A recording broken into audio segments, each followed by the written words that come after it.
India के अंदर जो अमीर लोग हैं वो इतने अमीर हैं कि वो पूरे के पूरे 5 स्टार होटल्स खरीद सकते हैं, और जो गरीब है वो 5 स्टार के अंदर एक रात भी अफोर्ड नहीं कर सकता। उसकी पूरे महीने की सैलरी इतनी नहीं है कि वो 5 स्टार होटल के अंदर जाके एक रात रुक पाए।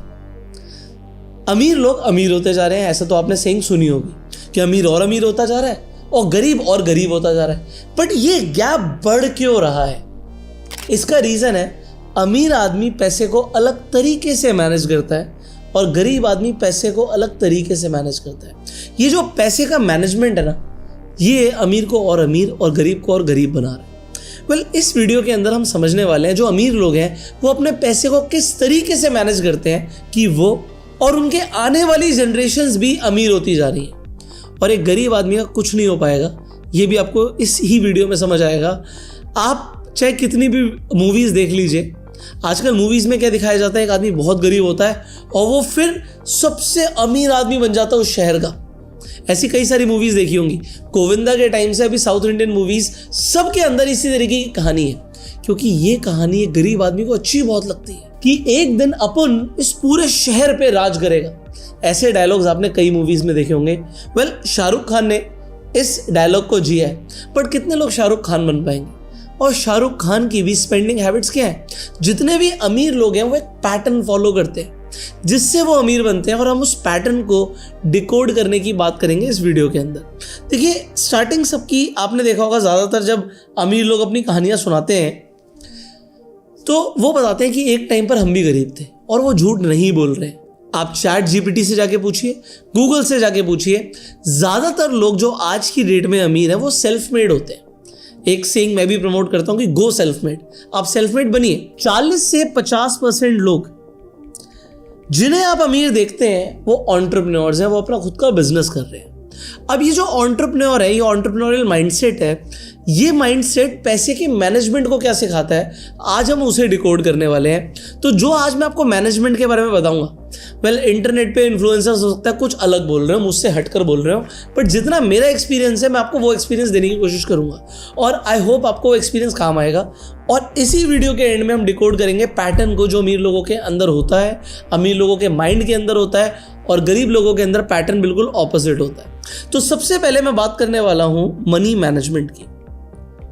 पैसा जो आप कमा रहे हो उसे आप मैनेज कैसे करते हो, इसके ऊपर बहुत कुछ डिपेंडेंट करता है कि आपका फाइनेंशियल फ्यूचर कैसा होगा। अब समझिएगा इस बात को मेरी ध्यान से। सबसे पहले मान लीजिए आप 100 रुपया कमाते हैं, ये आपकी 100% सैलरी है। अब आप 100 रुपये कमाते हैं, 200 कमाते हैं, 300 कमाते हैं, एक एग्जाम्पल है, मतलब 1 लाख कमा रहे हो, 10,000 कमा रहे हो, 1 करोड़ कमा रहे हो, ये एग्जाम्पल के लिए नंबर्स है। बट अभी के लिए मैं एक नंबर पकड़ के चल रहा हूँ, 1 लाख रुपया। 1 लाख रुपया एक शहर के अंदर अच्छी सैलरी मानी जाती है, बट फिर भी 1 लाख रुपए के अंदर भी शहर में आप एक लग्जरी लाइफस्टाइल अफोर्ड नहीं कर सकते।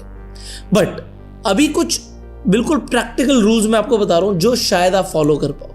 नंबर 1 रूल को बड़े ध्यान से समझिएगा।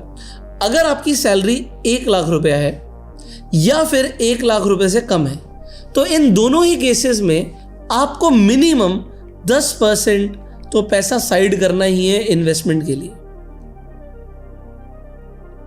अब ये प्रैक्टिकल नंबर्स हैं, ये कहीं रूल बुक में आपको नहीं मिलेगा, बट इंडिया की स्थिति को देखते हुए, अलग अलग शहरों के अंदर महंगाई को देखते हुए, ये नंबर्स मैं आपको प्रैक्टिकल एक्सपीरियंस से बता रहा हूं। अगर आपकी सैलरी 1 लाख से 2 लाख के बीच में है, 1 लाख से कम है, चाहे आप 10,000 भी कमाते हो, आपको 1,000 रुपये साइड करना पड़ेगा। अगर आप 50,000 कमाते हो, आपको 5,000 रुपये साइड करने इन्वेस्टमेंट के लिए। अगर आप 1 लाख कमाते हो तो आपको 10,000 साइड करने। बट अगर आप 1 लाख से 2 लाख के बीच में कमा रहे हैं तो एटलीस्ट आपको 20% इन्वेस्टमेंट के लिए साइड करना है, 20%।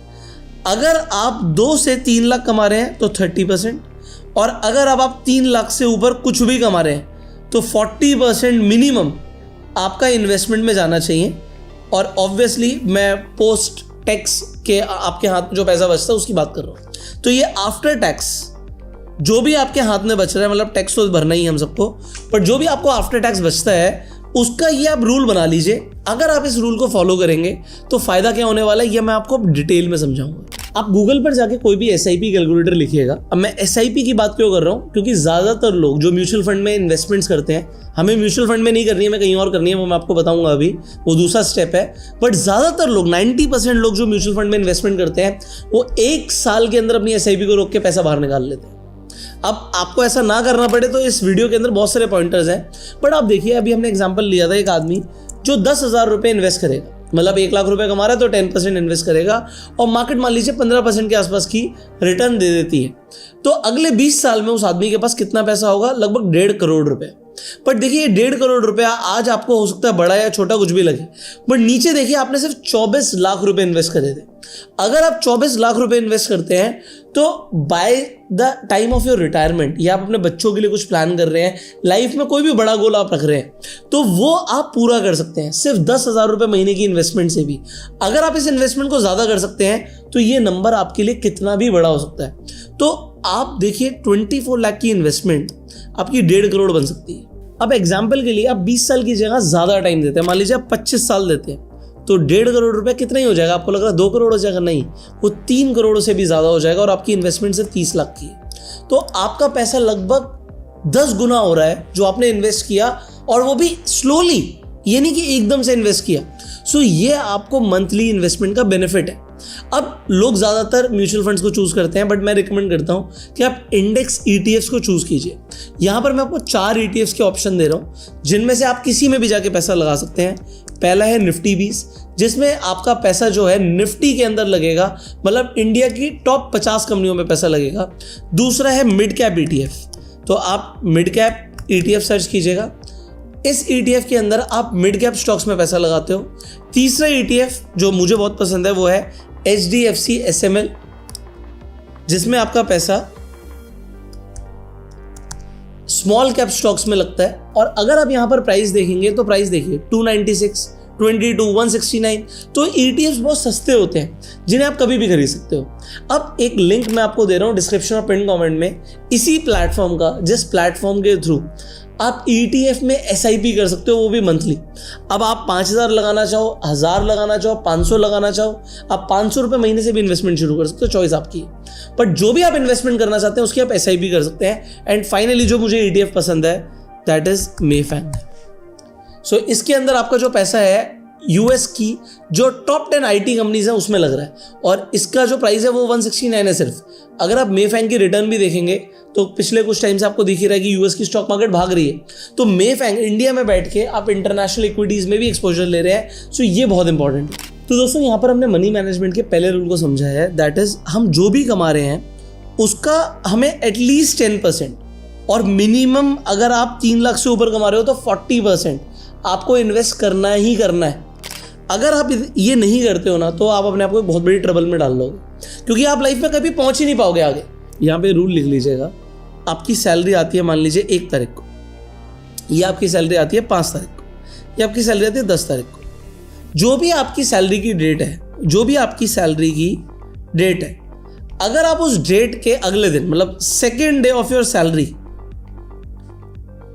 अगर आप इस दिन तक इन्वेस्टमेंट नहीं करते तो वो पैसे गायब हो जाएंगे आपके अकाउंट से। मैं आपको बता रहा हूं, एक मैजिकल रूल है। सेकेंड डे आपकी SIP की किस्त कट जानी चाहिए, मतलब SIP का जो पैसा है वो आपके अकाउंट से डिडक्ट हो जाना चाहिए। जो भी आपकी डेट की सैलरी है, मतलब आपकी 10 तारीख की सैलरी है, 11 तारीख की डेट लगा दो SIP की। अगर वो पैसा चला गया, वरना आपके पास हर महीने रीजंस खड़े हो जाएंगे आपकी सैलरी गायब होने के।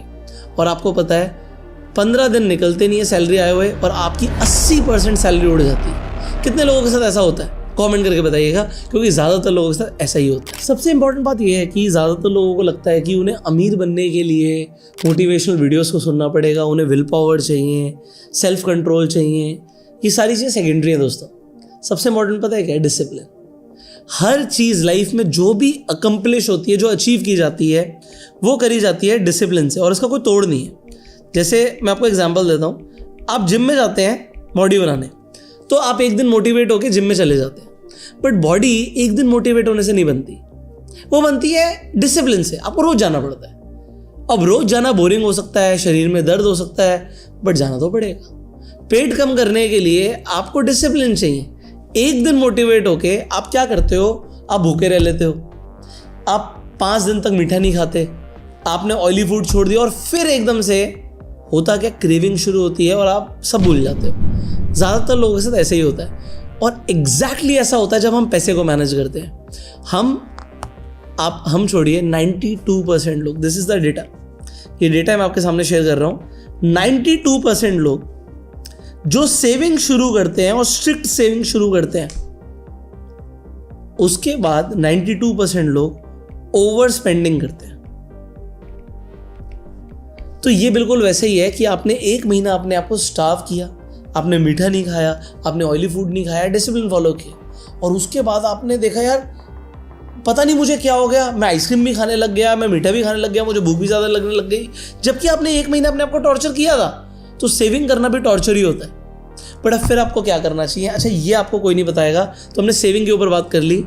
दूसरी चीज़, जब मैं 10% पैसा अपनी इन्वेस्टमेंट के लिए लगा रहा हूँ, तो 10% पैसा मैं अपने एक्सपीरियंसेस के लिए लगाऊंगा। मैं इसे जल्दी से कवर करता हूँ, बट ये सबसे इंपॉर्टेंट है। अब ये जो 10% पैसा हम अलग करेंगे, ये भी हम हर महीने की जो भी हमारी सैलरी की डेट है उसके अगले दिन कर सकते हैं।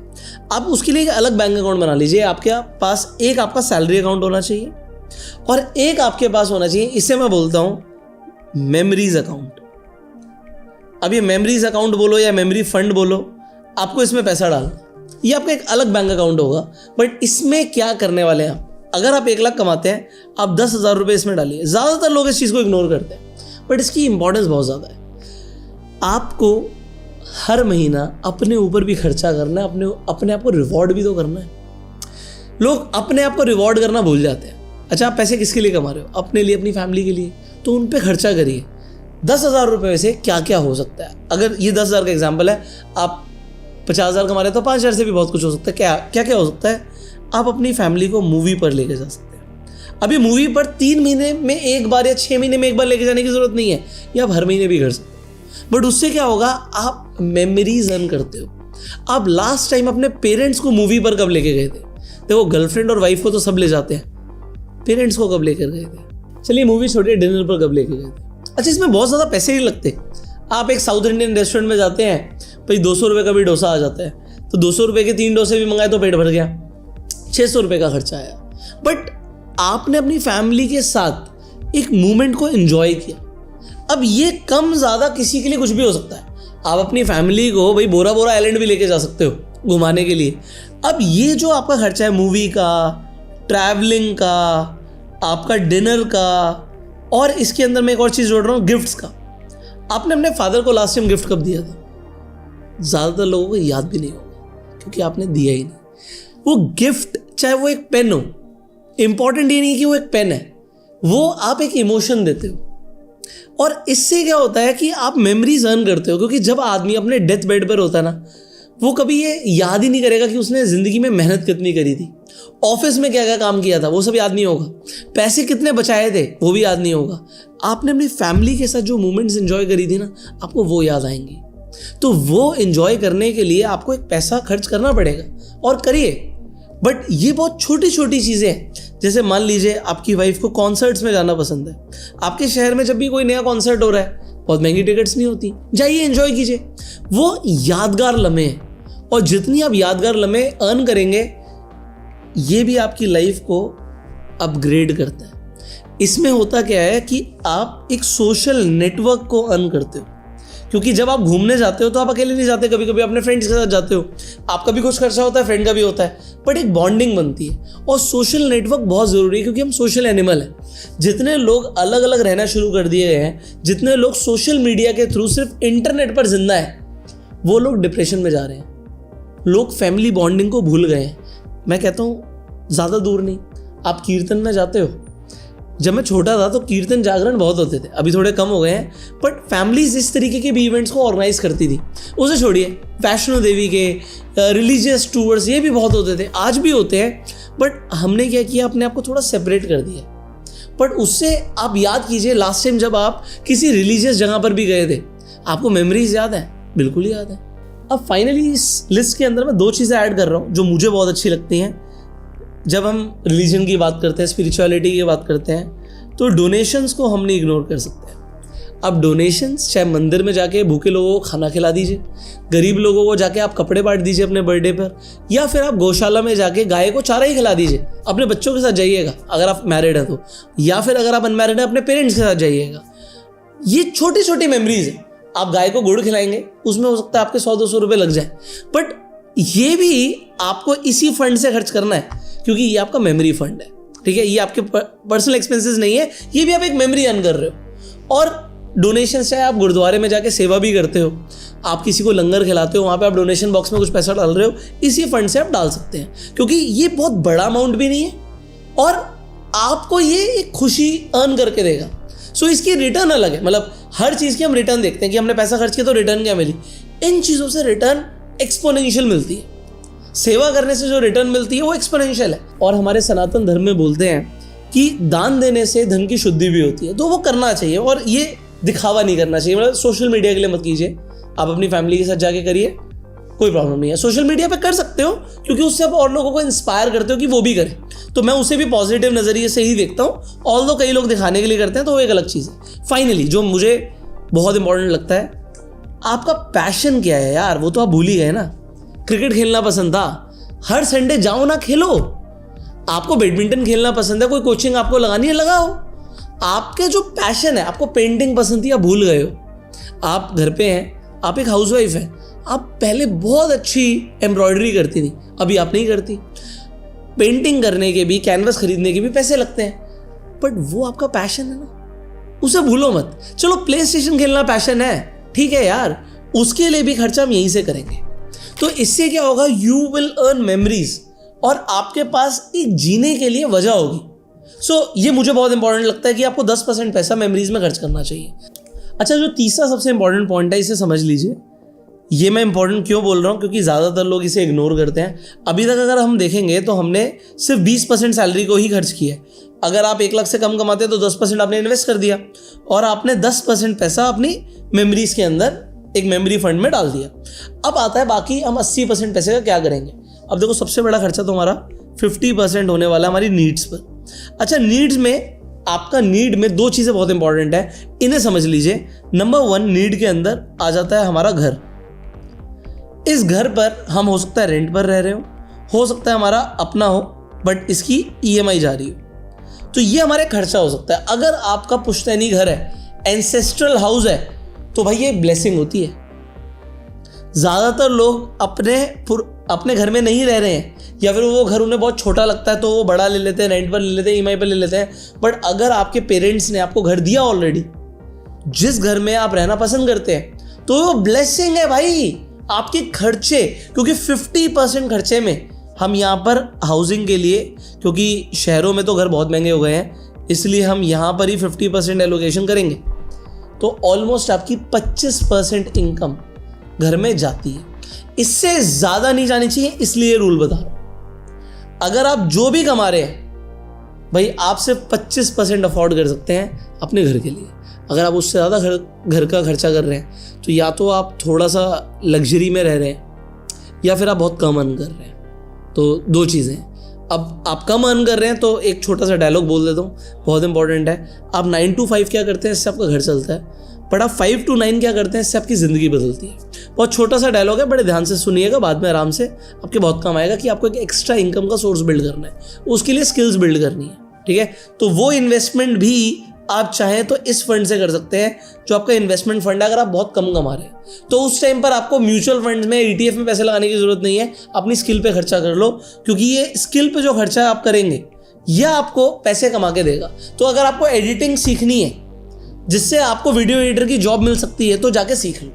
वो कोर्स करने में आपका खर्चा अपने ऊपर हो रहा है, ये इंपॉर्टेंट है। अब ये 50% वाला अगर आपको रेंट वाला समझ आ गया, तो एक चीज़ बोलूँगा जिससे आपका पैसा बचने वाला है। बहुत सारे लोग रेंट पे रहते हैं, डेफिनेटली रेंट पे रहते हैं। अच्छा, ज़्यादातर जगहों पर 11 महीने का 11 मंथ्स का एग्रीमेंट होता है। उसका रीज़न क्या होता है, रीज़न मैं बता देता हूँ। क्योंकि 11 महीने से अगर ऊपर का रेंट एग्रीमेंट होगा तो उसे आपको रजिस्टर कराना पड़ेगा। आपको रजिस्टर कराने की जरूरत ना पड़े, इसलिए लोग 11 महीने का एग्रीमेंट करते हैं। बट एक शर्त रखते हैं कि 11 महीने के बाद हम आपका रेंट 5% या 10% से बढ़ा देंगे। अच्छा, अब यहाँ पर मैं आपको एक ज़बरदस्त किस्सा सुनाता हूँ। और मुझे लगता था यार अमीर लोग ऐसा नहीं करते हैं, बट अमीर लोग ऐसा करते हैं। एक मेरा फ्रेंड है, उसने गुड़गांव में उद्योग विहार में एक रेंट पर जगह ली हुई है। तो उसका जो ऑफिस है उसका रेंट है 4 लाख रुपीज़ पर मंथ। ठीक है, उसके पास काफ़ी सारे एम्प्लॉयज़ भी हैं, तो उन्हें बिठाने के लिए उसे जगह चाहिए। 4 लाख रुपए महीने का रेंट देता है। अब उसका भी 11 महीने का ही एग्रीमेंट था, तो 11 महीने के बाद लैंडलॉर्ड से उसे मिलना था और उसका रेंट सीधा 10% से बढ़ना था, मतलब 40,000 रुपया महीना उसका रेंट बढ़ जाएगा। तो मैं उसके ऑफिस ही गया हुआ था, तो लैंडलॉर्ड आ गया, तो मीटिंग हुई। उसने लैंडलॉर्ड के सामने सीधा सीधा बोला कि सर मैं ना रेंट बढ़ाकर नहीं दे पाऊँगा, तो मेरे को थोड़ा कहीं और देखना पड़ेगा, आप देख लीजिएगा। तो मतलब मैं 4 लाख ही रेंट दे सकता हूँ, इससे ऊपर नहीं दे पाऊँगा। अब जब उसने ऐसा बोला लैंडलॉर्ड को, तो लैंडलॉर्ड ने बोला नहीं यार, ऐसा थोड़ी होता है, हर साल 10% का रेंट बढ़ता है। बट फिर क्या हुआ, लैंडलॉर्ड ने एग्री कर दिया, चलो इस साल नहीं बट अगले साल से तो मैं पक्का 10% बढ़ाऊंगा। अब उसने किया क्या, स्मार्ट मूव से उसने अपने 1 साल के 4,80,000 रुपये बचा दिए, एक स्मार्ट मूव से। ये था एक नेगोशिएशन। अब नेगोशिएशन कैसे करते हैं, वो नेगोशिएशन के तरीके वो एक अलग मैं आपको बताऊंगा, बट मैं आपको एक सिंपल सा तरीका बता रहा हूं। अगर आप, क्योंकि अभी ये वीडियो किसी और टॉपिक पे है, नेगोशिएशन पे हम अलग से एक वीडियो बना सकते हैं। रेंट नेगोशिएशन, अगर आपका 11 महीने का एग्रीमेंट है, ट्राई करके देखो ना, ट्राई करके देखो, ज़्यादा से ज़्यादा क्या होगा। 50% केसेस में आपका लैंडलॉर्ड मना कर देगा, नहीं भाई तू खाली कर दे, मैं तो रेंट बढ़ाऊंगा। बट 50% केसेस में लैंडलॉर्ड मान जाते हैं। अब क्यों मानते हैं, मैं साइकोलॉजी बताता हूँ। लैंडलॉर्ड को लगता है यार ये आदमी ठीक है, रेंट टाइम पर देता है, अब अगर ये चला जाएगा तो दूसरा ढूंढने में मुझे 3-4 महीने वैसे ही लग जाएंगे, और किसी और को, मैं डीलर को बोलूँगा तो डीलर को कमीशन भी देनी पड़ेगी, तो चलो अभी के लिए इसकी मजबूरी है तो मान लेते हैं। 50% केसेस के अंदर आपको दिखेगा कि रेंट नेगोशिएशन में आपको सक्सेस मिलती है। मैं आपको जेन्युइनली बोल रहा हूँ, आप इसे ट्राई ज़रूर करना। अगर आप रेंट पर हैं, आपका ऑफिस या घर रेंट पर है और 11 महीने का एग्रीमेंट है या इवन 3 साल का भी एग्रीमेंट है, उसके बाद तो रेंट बढ़ना ही है, तो अगर रेंट बढ़ना है तो एक बार रेंट नेगोशिएशन के लिए बात कीजिएगा। अच्छा, अगर आप होम ओनर हैं या आप लैंडलॉर्ड हैं, तो अगर आपके पास कोई आदमी आता है कल को नेगोशिएशन करने के लिए, तो हो सकता है उसने ये वीडियो देखी हो, बट कर देना यार, क्योंकि देखो जो अमीर लोग हैं वो तो पहले अमीर है ना, जो लैंडलॉर्ड है उसके पास तो पैसा है ही ना, और उसके पास रेंट तो आ ही रहा है। बट जो नेगोशिएशन के लिए जा रहा है, देखो अदरवाइज क्या है, अगर आप एक 30,000 रुपये के घर में रह रहे हैं और वो 33,000 रुपये का रेंट होने वाला है, तो 33,000 तो देने ही है ना। बट अगर आपने एक बार नेगोशिएशन किया और आपकी बात 30,000 छोड़ो 31,000 में भी हो गई, तो भी 2,000 रुपये महीना बच गया। तो नेगोशिएशन करके देख लो, मुझे लगता है इससे आपको फायदा होगा। चलो हमने समझा 50% जो हमें नीड्स पे खर्चा करना है, उसमें हम 25% से ज़्यादा घर पर नहीं कर सकते, मतलब ओवरऑल 25% हो गया, इसका 50% हो गया। अब बाकी के 50% में लोग उठा के ले आते हैं गाड़ी। अच्छा, ये जो गाड़ी उठाकर ले आते हैं, यहाँ पर समझने वाली बात आ जाती है कि कार के ऊपर कितना खर्चा करना है। देखो मैं आपको ये बड़ा जेन्युइनली बोलूँगा, आपकी गाड़ी आपकी 6 महीने की 6 मंथ्स की इनकम से ज़्यादा नहीं होनी चाहिए। आप 50,000 कमाते हो भैया, 3 लाख तक की गाड़ी लो। आपको अगर 3 लाख में गाड़ी नहीं आती तो सेकेंड हैंड लो, ढूंढो 3 लाख में कौन सी गाड़ी है। अगर आप बहुत ही कम कमाते हैं और आपको लग रहा है यार इतने में तो गाड़ी नहीं आएगी, तो इसका मतलब है कि आप अभी गाड़ी अफोर्ड ही नहीं कर सकते। आपकी 6 महीने की इनकम से ऊपर की गाड़ी नहीं होनी चाहिए। अब आप देख लो आप कितना कमा रहे हो।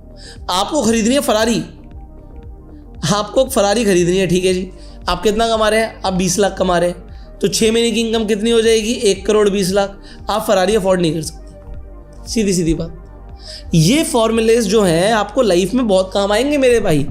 आप आज गाड़ी उठा के ले आए BMW और आप उसे अफोर्ड ना कर सकें, तो आप सिर्फ सोच रहे हैं मैं तेल भरवा लूंगा, EMI दे दूंगा, बट गाड़ी के जब सस्पेंशन बैठेंगे आपका सीधा खर्चा आएगा 5 लाख का बिल। आप कैसे देंगे? आप इंश्योरेंस जो कराएंगे उसके आपके साल के 80,000, 90,000, 1 लाख रुपए इंश्योरेंस में जाएंगे, वो आप कहाँ से देंगे? तो आप महंगी गाड़ियां तब खरीदिए जब आपकी 6 महीने की इनकम उस गाड़ी की कॉस्ट के बराबर हो, वरना ऑनेस्टली स्पीकिंग गाड़ी लोग खरीदते हैं स्टेटस के लिए। हमारी गाड़ी के अकॉर्डिंग हमें रिस्पेक्ट मिलती है, बट भाई फिर इनकम बढ़ाओ अगर रिस्पेक्ट चाहिए तो, क्योंकि सिर्फ गाड़ी से दिखावा होगा।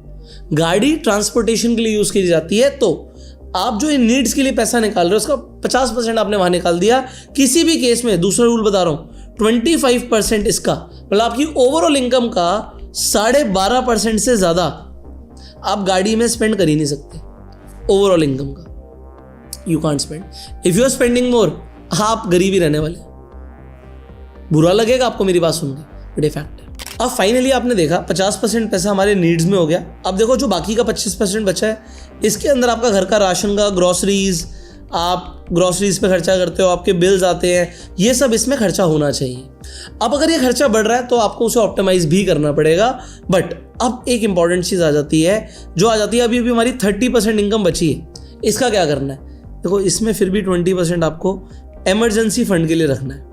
इमरजेंसी फंड का मतलब है कि भाई ये इमरजेंसी के लिए यूज़ होगा, ये आप हर महीने मत यूज़ कर लीजिएगा। तो जब सैलरी आती है आप 20% पैसा उठाओ और एक इमरजेंसी फंड में डाल दो। अब ये इमरजेंसी फंड जो है आपका, क्योंकि अब 20% मैंने इसलिए बोला है क्योंकि मिडिल क्लास फैमिलीज में इमरजेंसीज आती हैं और तब पैसा होता नहीं है हमारे पास। अब देखिए जो सेविंग्स है, ये आप सिंपली सेविंग अकाउंट, अब हाई इंटरेस्ट सेविंग अकाउंट ढूंढ लीजिए। एग्जांपल IDFC बैंक आप देखते हो और फिर आप RBL बैंक देखते हो, प्राइवेट बैंक्स हैं।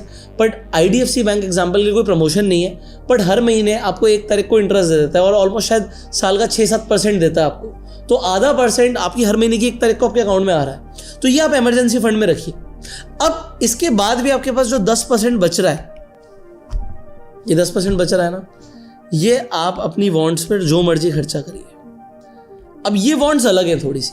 ये वॉन्ट्स क्या हो सकती हैं, आपका मन है आपको शूज़ खरीदने हैं, आपको ग्लासेस खरीदने हैं, आपकी जो वॉन्ट्स हैं उस पर आप खर्चा करिए, तब भी आपके पास 10% बचा है। अब मेरी बात को बड़े ध्यान से समझिएगा, जो आप ये वॉन्ट्स में भी खर्चा कर रहे हो, मैं आपको बोलूँगा कि अगर आप एसेसरीज पे खर्चा करते हो, आप महंगी घड़ी खरीद रहे हो, अपने लिए चश्मा खरीद रहे हो, जूते खरीद रहे हो, एक महंगी घड़ी से बढ़िया मेरे हिसाब से है कि आप अपने लिए गोल्ड की चेन या गोल्ड की ब्रेसलेट ले लीजिए।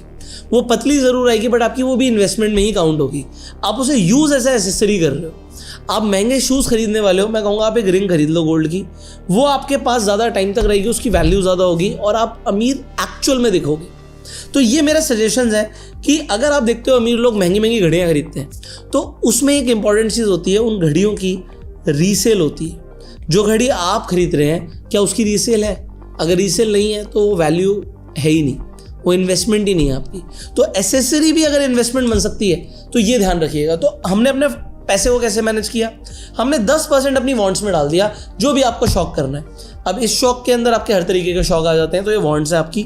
20% इमरजेंसी फंड में रखना है, 50% पैसा हम अपनी नीड्स पर डाल रहे हैं, जिसमें हम उस 50% का भी 50% घर के लिए और 25% गाड़ी के लिए रख रहे हैं, जो हमारी ओवरऑल इनकम का 12.5% और ओवरऑल इनकम का 25% सामने आ रहा है।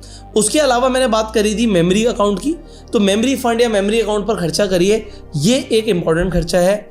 और इन्वेस्टमेंट, अगर आपको लगता है वॉन्ट्स में अपनी कम कर सकता हूँ, तो बचे हुए पैसे को अगर इन्वेस्ट कर दोगे तो लाइफ में आगे आप मुझे थैंक यू ही बोलोगे। जो मैंने आपको ETFs बताए थे, अगर आपको ETFs में इन्वेस्टमेंट करना है तो उसके लिए आपको एक डीमेट अकाउंट चाहिए होगा। फ्री डीमेट अकाउंट का लिंक डिस्क्रिप्शन और पिन कमेंट में है। इंपॉर्टेंट क्या है, जब आपका अकाउंट खुल जाता है तो आप अपने किसी फ्रेंड को भी रेफर कर सकते हो। आप अपना रेफरल लिंक भेजेंगे तो आपका अकाउंट खुलने के बाद आप किसी को रेफरल लिंक भेजते हैं तो आपको लगभग 500 रुपये के आसपास की अर्निंग हो जाती है एक आदमी को रिकमेंड करने में। तो इसे हम एफिलिएट इनकम भी बोलते हैं। तो आप अपना डीमेट अकाउंट खुलवा के रेफर एंड अर्न के थ्रू भी कमा सकते हैं। अगर आपने 10 लोगों को रिकमेंड किया एग्जाम्पल, तो आप 5000 की भी अर्निंग कर सकते हो। अब ये एक एक्स्ट्रा अर्निंग होगी और ये ज़रूरी है। सो इस वीडियो के अंदर आपको सबसे अच्छा क्या लगा कमेंट करके ज़रूर बताइएगा। और क्या आप अपनी इन्वेस्टमेंट जर्नी शुरू करेंगे, येस और नो, ये भी आप कमेंट्स में बताइएगा। फाइनली आप इस वीडियो को शेयर कीजिए। मैं आपसे मिलूंगा अगली वीडियो में, तब तक के लिए subscribe this channel, click on the bell icon. You go self made, enjoy.